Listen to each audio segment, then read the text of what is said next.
देख रहे हैं महाराष्ट्र राज्य हिंदी साहित्य अकादमी का पुरस्कार वितरण समारोह, जो कि डिजिटल माध्यम से आप साहित्य प्रेमियों तक हम पहुंचा रहे हैं। और इस समय हमारी पुरस्कार विजेता अलका रागिनी जी हमारे साथ बैठी हैं। अलका जी, बहुत बहुत स्वागत है आपका। बहुत बहुत धन्यवाद आपका। साहित्य और आध्यात्म जी, दो चीज़ें जो बहुत ज़रूरी हैं जी, समाज को बदलने के लिए और अच्छा जीवन जीने के लिए, उस पर आप काम कर रही हैं। जी। तो साहित्य को अध्यात्म से कब जोड़ा और कब लगा कि अध्यात्म ही ज़रूरी है लेखन के लिए? जी, बचपन से ही मेरा रुझान स्पिरिचुअलिटी अध्यात्म की ओर रहा है और बचपन से ही मैंने संतों महापुरुषों का सानिध्य प्राप्त किया है। मेरे ग्रैंडफादर दादाजी और पापा भी रामायण और भागवत, जैसे हम सनातन धर्म के हैं, तो उसका पाठ घर में होता रहा, तो मेरा झुकाव उस तरफ बचपन से ही रहा। और जब धीरे धीरे मैं बड़ी होने लगी तो मैंने पत्र पत्रिकाओं में भी जो लेख दिए वो अध्यात्म से ही जुड़े थे और लोगों का काफ़ी अच्छा रिस्पांस आया, तो मेरा उत्साह बढ़ा कि नहीं, लोग पसंद कर रहे हैं, अध्यात्म को साहित्य से जोड़ के देखना लोग पसंद कर रहे हैं। और इस तरह से 2015 में मेरी पहली किताब आती है जीवन के पड़ाव, जिसमें मैंने जीवन के विविध रंगों को आध्यात्मिक दृष्टिकोण से देखने का और दिखाने का प्रयास किया।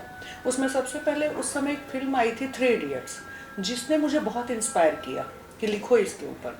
तो जीवन के पड़ाव में मैंने 3 इडियट्स के ऊपर लिखा हुआ है कि किस तरह से आज यंग जनरेशन या छोटे बच्चे जो हैं वो स्ट्रगल कर रहे हैं। एक बड़े लोगों की तरह बच्चों के लाइफ में भी कितना स्ट्रगल है। तो अगर पूरा का पूरा शिक्षा उठा के अध्यात्म की दृष्टि से देखा जाए या जोड़ दिया जाए तो बच्चों के ऊपर से कितना प्रेशर कम होगा।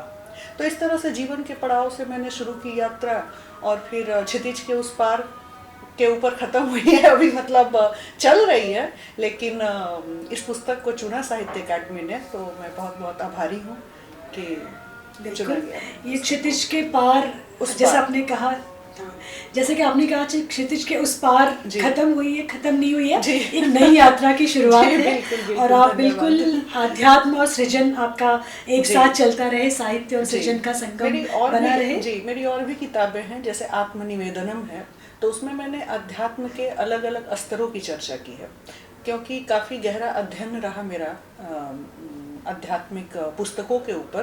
तो उस अपने अनुभव को मैंने आत्मनिवेदन में उतारा है।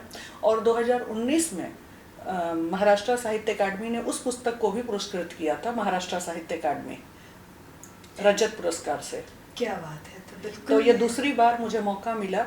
तो मुझे लगता है कि अगर जीवन में अध्यात्म को उतारना है तो जितने भी साहित्यिक जगत में विभूतियाँ हैं या अवार्ड हैं, उनको भी अध्यात्म से जोड़ा जाएगा तो लोग काफ़ी कनेक्ट कर पाएंगे उसको।